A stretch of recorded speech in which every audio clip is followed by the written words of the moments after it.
Hey, everybody. This is Jay Moore. I'm the founder of the group, The Ordinary Christian. Listen, the Ordinary Christian exists to raise up, train up, and unleash God's people back into their part of this dark world where they can shine the light of Christ brightly. Where our intent is to encourage you, to empower you, and to equip you for that powerful life that allows other people to discover the goodness of God in their life. One of the ways that we do that is we provide different content, different teachings that will help you live a life that is powerful, that helps other people see Jesus in you. And so today I want to talk to you about a story, a very common story that we all know. It's a story about King David with Bathsheba when he committed adultery with her. And I want us to take a look at what I'm calling 3 fatal mistakes that will make you or lead you to succumb to temptation when it arises. These are 3 fatal mistakes that I believe King David made. And if we can learn from his mistakes and not do them as well, then we will be more equipped to live a life that is filled with godliness. So let's take a look. It's found in 2 Samuel chapter 11, starting with verses 1 and following. It says this: Now it happened in the spring, at the time when the kings go out to battle, that David sent Joab and his servants and with him and all Israel, and they destroyed the sons of Ammon, and they besieged Rabbah. But David stayed in Jerusalem. Now when evening came, David rose from his bed, and he walked around on the roof of the king's house, and from the roof he saw a woman bathing. And the woman was very beautiful in appearance. And so David sent and inquired about the woman. And one of his servants said, Is this not Bathsheba, the daughter of Elam, and the wife of Uriah the Hittite? And David sent messengers and took her. And when she came to him, he laid with her. And when she purified herself from her uncleanliness, she returned to her house. The woman conceived and she sent a message to David and said, I am pregnant. Now, like I said, a very common story. We know this story. But in this story, we find 3 what I call fatal mistakes. Mistakes that position David to be susceptible, position David to be vulnerable to temptation, where he would yield to temptation and be overcome by it. And so I want us to identify what those fatal mistakes were so we can avoid them in our life.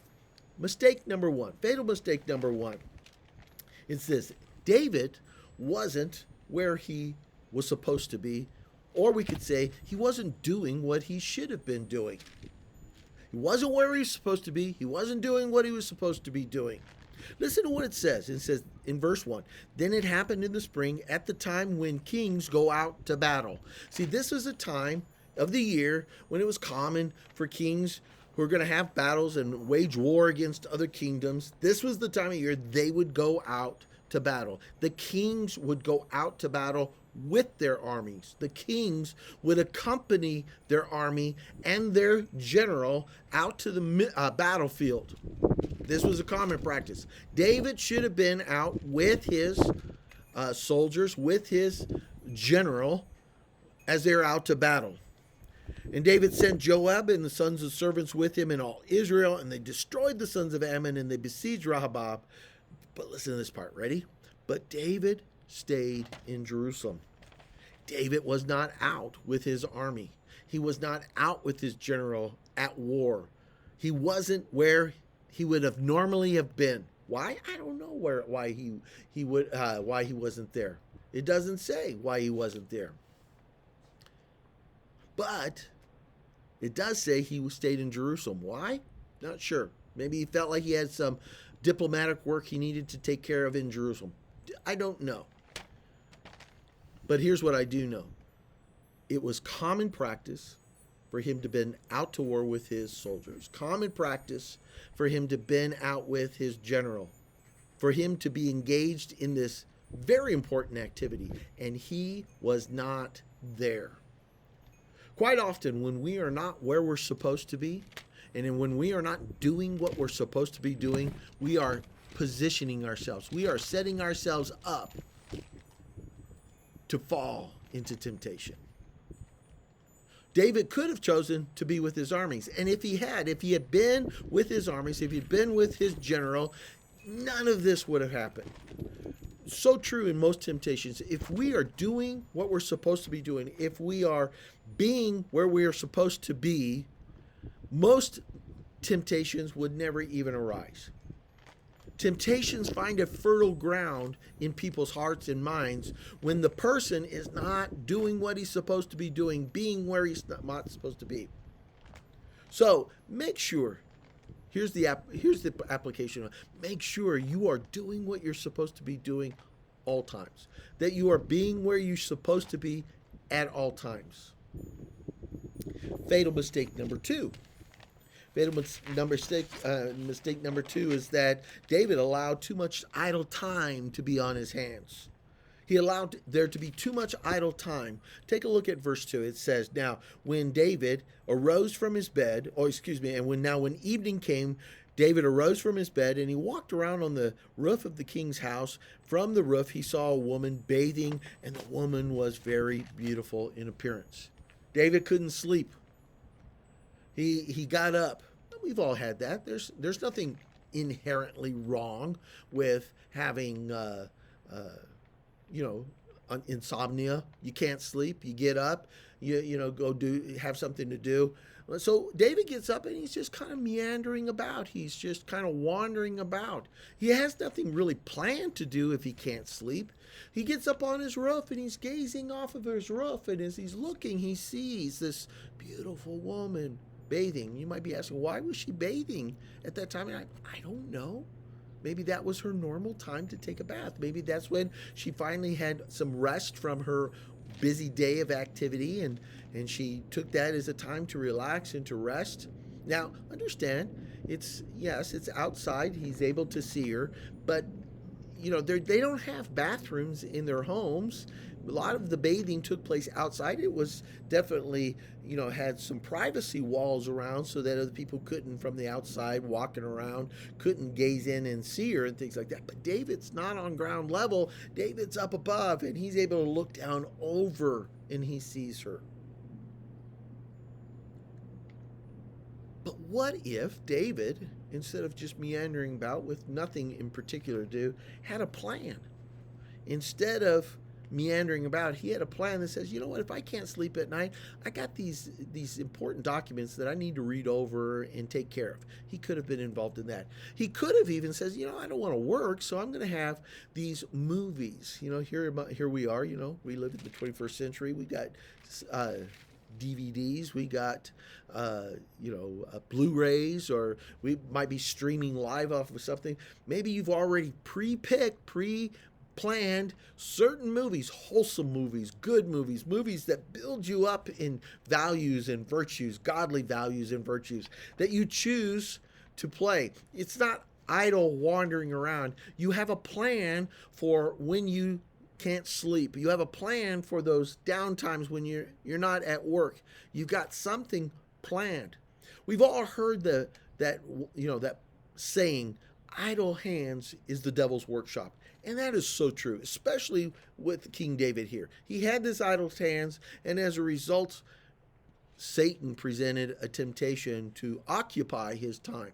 If you don't have a plan to occupy your time, it's going to get filled. Chances are not by something good, wholesome. Chances are it's going to be a sinful temptation that comes to preoccupy your mind.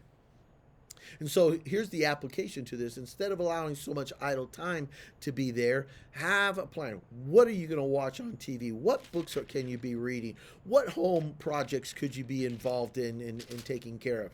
Have some constructive activities always ready to engage in when you got idle times, when you can't sleep, when you finished your work early. Have some plan, some activities ready to go that is good, that is wholesome, that is productive. Don't allow there to be too much idle time on your hands. Now, fatal mistake number 3. Ready for it? And that is, he didn't flee from temptation. When temptation came his way, he didn't flee from it. He didn't run from it. Instead, he pursued it. He went after. Take a look at verse 3 and says, so David sent and inquired about the woman. He thought to himself, man, this is a beautiful woman here. I need to know who she is. So he calls some of his servants and says, look at this woman here. Who is that? She's beautiful. And one of the servants says, is this not Bathsheba? One of the servants knows who she is. The daughter of Elam, he even knows who her father is. Isn't she the wife of Uriah the Hittite? He even knows she's married. Now, you need to stop everything. You need to put something down and understand right then and there, David should have ended it all. He should have said to himself, this is a married woman. And he knows the law of Moses. He knows the Ten Commandments, that adultery is sinfulness, that God hates adultery. And he tells us that we are not to have any part of it. It should not be any part of God's people. And he should have just ran from that. He said, nope, married woman, off limits, I'm out of here. And he should have turned to his servants who he called and who just told him who she was and said, hey, let's go get a deck of cards and let's play some cards. Get my mind off of this. I should not be looking at this. I should not be pursuing this. David doesn't do that. Take a look at what David does. Isn't this Uriah, the wife of the Hittite? So David sent the messengers, and they took her. And when she came to him, he lied with her.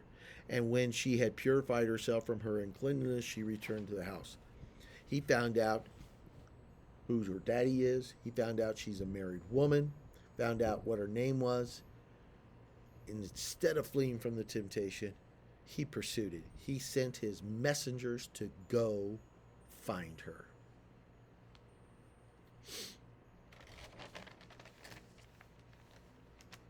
Brought her to him, and he laid with her, had sex with her. She gets herself up after David's done. She goes and cleanses herself,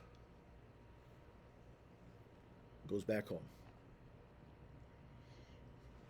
But it doesn't end there, because it says the woman conceived and gave, and she sent David a message and told him, I'm pregnant.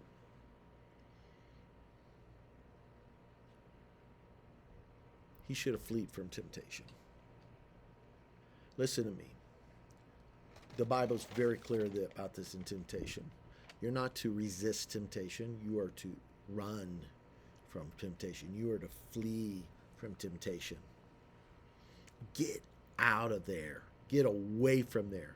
If you are a person in recovery from drugs or alcohol and you go to a party and they begin to serve alcohol there and they begin to pass out drugs, get out of that party. Flee. Don't just say, oh, I'll just stay for a little while, or I'll try to resist it, I'll try to overcome it. Don't do that. You can't resist temptation. Here's what happens when you try to resist temptation. You're thinking to yourself, I'm going to resist not lusting. I'm going to resist not lusting. No, I'm not going to lust. No, I'm going to lust. And what are you thinking about the whole time? Lusting. It's preoccupying your mind. You need to get it out of your mind. You need to get it out of your way of thinking. And you don't do that by resisting it. You do it by running from it and getting involved in something else, preferably something that is wholesome and good, productive. He could have said to the guys, oh my goodness, I'm being tempted to have this woman. Let's go play cards. Let's go watch a movie. Let's go do something. When you don't run from temptation when it comes, you're doomed. You're doomed. All right, guys, listen to me. Here's the deal. The three fatal mistakes. One is he wasn't doing what he should have been doing, or he wasn't being where he should have been. Two, he didn't allowed too much idle time to be on his hands. He didn't have productive things to be doing. And then third, he didn't flee from temptation. He pursued it. So the next time you are being tempted, Make sure you're doing what you're supposed to be doing. Make sure you're being where you're supposed to be. Make sure you don't have a whole lot of idle time on your hands. Have productive things planned and ready to go. And when temptation comes, run from it. All right, that's all for our study today. Hey, listen, if you like this video, you found it helpful, do me a favor, hit the subscribe button. That way you know for certain that every time I download a new video, you get notified by it. Hit the notification button, hit the subscribe button, and share this video with some of your friends. Let people know about the Ordinary Christian, because we're here to help you live powerful missional lives that brightly shine the light of Christ. All right, take care, and God bless you guys, and we'll see you later.